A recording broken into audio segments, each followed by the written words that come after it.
Mais la galerie Usal est spécialisée dans le mobilier essentiellement français de la deuxième moitié du XIXe siècle, généralement en lien avec les grandes expositions universelles, ce qu'on appelle le mobilier de créateur du XIXe siècle. En fait, on a tendance à parler aujourd'hui, à l'époque actuelle, de mobilier de créateur ou de design. La notion de design, elle est apparue au XIXe siècle. Comme cette période n'est pas encore très bien connue, on se rattache à des événements, à des marqueurs chronologiques qui sont les expositions universelles. Les expositions universelles est une sorte de compétition internationale dans laquelle la plupart des pays au monde participaient, essentiellement des pays occidentaux, mais enfin au XIXe siècle par exemple, le Japon y participe. C'est l'ouverture de certains pays, l'exotisme du XVIIIe siècle, enfin, la curiosité pour de nouvelles cultures, de nouveaux peuples, etc. Et tout ça, ça nourrit les arts décoratifs européens, ça apporte de nouvelles sources d'influence et toutes ces sources sont réinterprétées, digérées et elles donnent naissance à quelque chose. C'est-à-dire qu'on a tendance à souvent oublier qu'une œuvre d'art n'apparaît pas de façon toute faite comme ça. Il y a souvent un cheminement, des influences qui sont beaucoup plus lointaines qu'on ne le pense et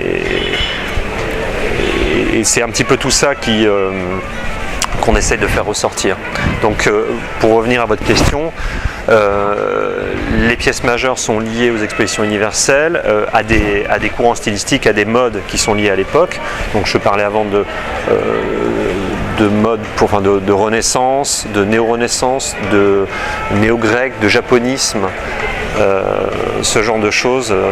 Ça c'est des grandes tendances qu'on retrouve tout au long du XIXe siècle. Le XIXe siècle a brouillé un petit peu les cartes, a brouillé un petit peu les pistes en mélangeant tous les styles, comme je vous disais à l'avance. Mais cette notion d'éclectisme ne doit pas faire oublier qu'il y a eu des créations à cette époque-là et pas uniquement des copies de styles. Les musées, les grandes collections de mobilier et d'objets d'art, que ce soit en France ou à l'étranger, s'intéressent beaucoup aux créateurs du XIXe siècle. Parce que c'est des formes qui sont nouvelles, c'est complètement réinterprété, il y a souvent de nouvelles techniques qui sont réutilisées. On a notamment ici un coffret en émail.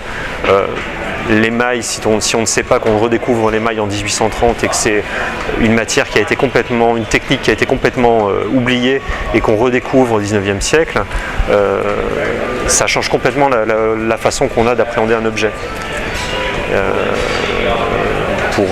Pour trouver un autre exemple, des techniques comme un objet en aluminium en 1860, c'est extrêmement intéressant parce que c'est le high-tech de l'époque et que l'aluminium vaut plus cher que l'or.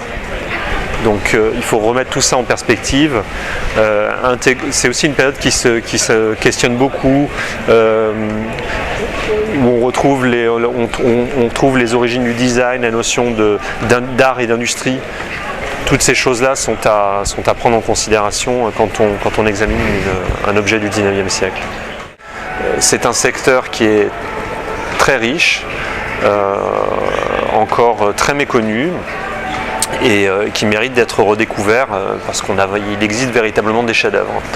Et des chefs-d'œuvre qu'on ignore, qu'on a oubliés et qu'on est en train de redécouvrir.